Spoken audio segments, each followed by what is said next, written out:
One of the things when I hear people call into the show and say, well, what has the Biden Harris administration done for Black communities?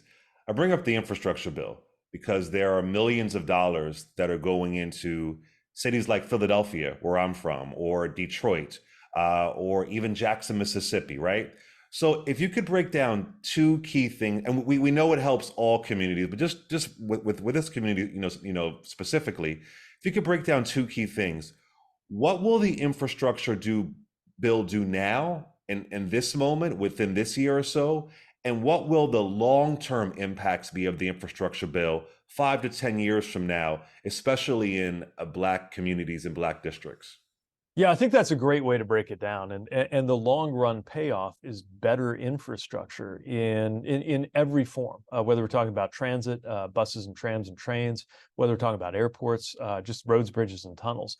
For example, to take Philadelphia as an example, we awarded a $78 million grant for work on Roosevelt Boulevard. Mm. This is not just a look and feel issue. This is a safety issue because Roosevelt Boulevard has one of the highest crash rates in Philadelphia.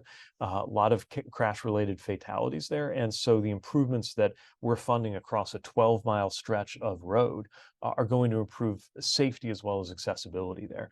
Or across the country, we're seeing examples like that. Matter of fact, we got 40,000 projects, and a lot of them are coming to Black communities that have been crying out for investment for a long time. I'm thinking about Buffalo, where the Kensington Expressway is a piece of infrastructure that divided the community. And now we are working to basically deck it over, cover it up, put new land on top so the cars can still move, but it's no longer dividing people. We're doing a similar project in Detroit with I-375. So the funding is coming so that 5 years, 10 years, or maybe even 2 or 3 years from now, you're going to be experiencing better, safer roads.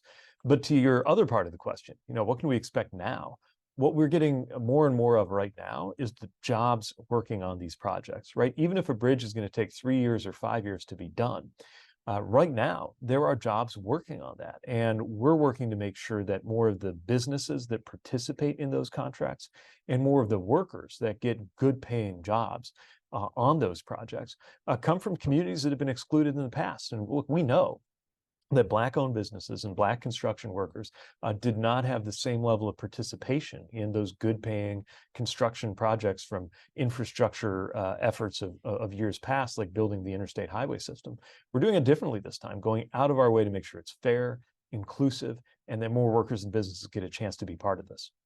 Yeah, that's one of the great things that I heard is that with the contracts coming with these via the infrastructure bill, you're specifically making sure that Black small businesses get access to those contracts. Could you talk about that for a minute?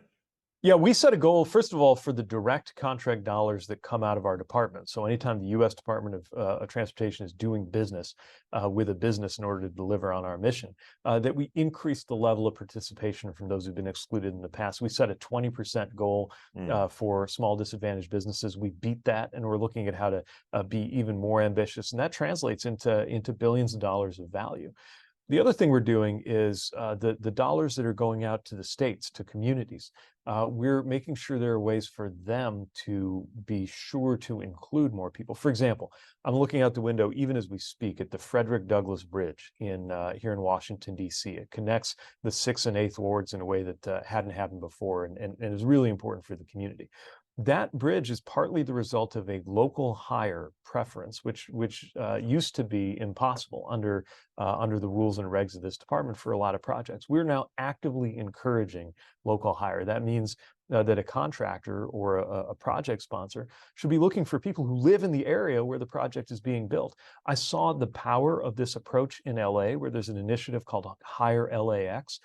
They had a project labor agreement to make sure that more of the workers who got to be part of the renovations there actually live in the zip code where LAX, that major international airport, sits. And that's a really economically challenged zip code. It was one of the most moving experiences I've had to sit with these workers, some of whom had been making pretty much minimum wage jobs, some of whom never thought they'd be able to participate in these kinds of good paying jobs, some of whom had contact or involvement with the justice system that they thought would derail their lives forever. And now they're buying homes. They're getting ready to be able to pay to educate their kids with these good paychecks that they're getting. And most of all, they have this pride in the work that they're doing.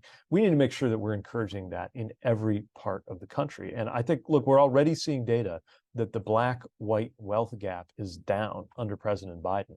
I believe the proportions of this infrastructure law, I mean, $1 trillion infrastructure investment, are such that if we get it right, economists in the future will look at the 2020s and say that this is part of why those black, white, and rural urban wealth gaps started to close in the 2020s. But we got to work hard to make that happen. Sure. May I just add, you mentioned Frederick Douglass Boulevard.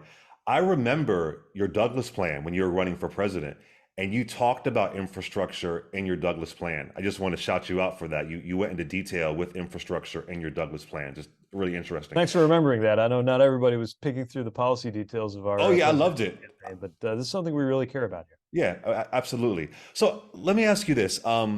If you could just explain to the audience a little bit of how civics works, because I will tell you, when I first heard this infrastructure plan, and I love to admit when I'm wrong, Secretary, I said, it's not going to go through.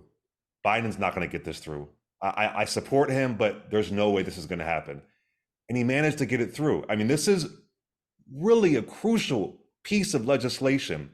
Can you explain how this administration managed to get this plan through? And now some Republicans are trying to take credit for it. Now they're excited about it. But I try and tell people, Congress, how is this able to happen? Because this is a big win, and folks forget about the process sometimes. Yeah, look, you were skeptical that this could get passed, and you weren't alone. I mean, a lot of the smart money in Washington in 2021 was saying, this is all kind of happy talk, but it's not actually possible to do this, especially to do it on a bipartisan basis. And that's a big achievement. Look, we couldn't get any Republican votes to join us on the climate bill and the Inflation Reduction Act. We didn't get any Republicans to support us on capping insulin at $35 a month, but the president was able to get Republican votes to help us get this infrastructure law done. I sat with him in the Oval Office as he did what leaders should do, but sometimes don't remember to do, which is a lot of listening, bringing in people from both chambers and both sides of the aisle, Democratic and Republican senators and House members, hashing out the details. Nobody got everything that they wanted. It was a result of that kind of back and forth, give and take, push pull compromise. But the result was something that you're right is so successful that even the House Republican members who did not come along, who voted no on it, seem to be first in line to celebrate when a project gets done, because these are good projects and they're not Republican or Democratic projects. When we get something done that's going to make a road safer or fix a bridge or get rid of a railroad crossing that's been a community headache for decades, that's not a Republican or Democrat thing. That's just good policy. Last question before you go, a bit of a broader question. I would tell you, as a Black man, as a gay man, I am really disturbed by the GOP right now. I cannot imagine a GOP win in 2024. I don't know if the country will be able to survive it. What do you say to people out there who have some fear right now?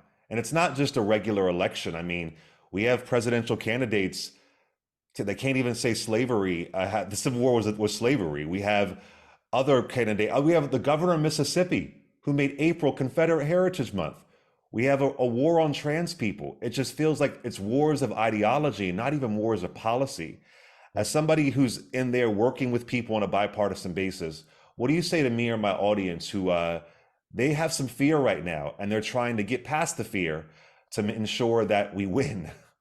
Yeah, well, first of all, I get it. And if I'm choosing my words carefully, it's only because I can't talk about campaigns and elections while I'm sitting in this office. But what I can say is that the president has been extremely clear, both with words and with actions, that hate has no home in this administration and should have no harbor in this country. And this is a country with a past that we can't deal with by just papering it over, let alone making excuses for it. It's a past that the best thing about this country is our ability at our better moments to confront that past, to come to terms with patterns of exclusion, whether it's white supremacy, exclusion of LGBTQ plus people, or other forms of discrimination and harm that have been partly but not completely overcome. And we know that the journey needs to continue, that it has to be forward, not back. People are fearful because they have been given very good reason. We have been given good reason to worry. Things are happening that are outside the scope of normal Democrat, Republican, conservative, liberal House, Senate politics. At least they should be. They should be beyond the pale.